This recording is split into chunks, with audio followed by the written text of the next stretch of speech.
गोल का value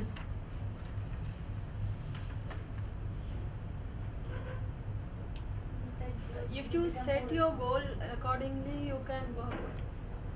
You remember Amit was talking, encourages. You remember in the morning Amit was talking about commercial sense. You have taken a figure of 20 lakh, 30 lakh, 40 lakh. Is it the figure that you want? You want more than that? You want less than that? Or is it that your potential level? Because what you are trying to achieve has to be closer to your potential. Not thinking that this is majority of the times whenever we set a goal.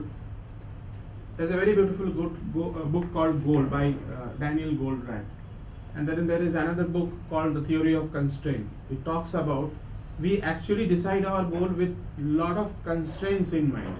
That if this does not happen, if this does not happen, if this does not happen, okay, this is what we will be able to do.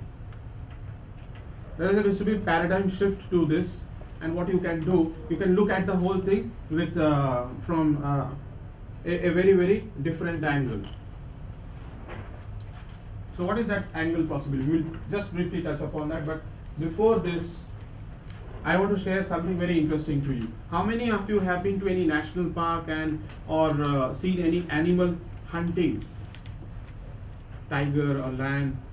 गिर forest पे गए हैं इसमें कोई लोग कितने कम से कम उसका तो घर के पास है कभी गए हो देखा है 3 years back when you were very small so you don't remember this is the safest thing a very interesting thing you will see animals have got actually very beautiful sense that what they sometimes a tiger and lion can judge that I need this much food for surviving happily. Surviving happily means my stomach will be filled with, and I will have enough to and this much I need to hunt. And they spend hours on some corner of the field where all these animals are grazing, observing couple of things. What are this? They try to spot which is the weak link in the chain. And then second thing they spot is this, which is the fattest weak link in the chain. And then third thing they decide is that how I will approach and go and kill. In management term, it is called picking up the low-hanging fruits. In management, one of the fundamental philosophies is this: you make smaller wins. The more smaller wins you make, you are actually making a big win. There's a book called Power and Military Strategy. One Chinese scholar has contributed immensely to that. So what he says is that what is the difference between battle and war? Anyone can say? Battle and war.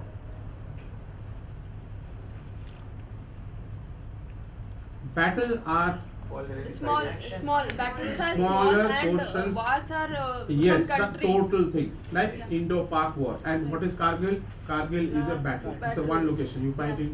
So if you win multiple battles, actually you are winning the war. That means, if you remember the slide that Amit showed you yesterday, he showed that big social media would have 1 crore, pharma would have 5 crore, and certain figures like that. So those are the battles. You link it with your goal, you plan the strategy. If you are winning in multiple locations, it is very likely that you will probably not touch 15, you will go beyond 15.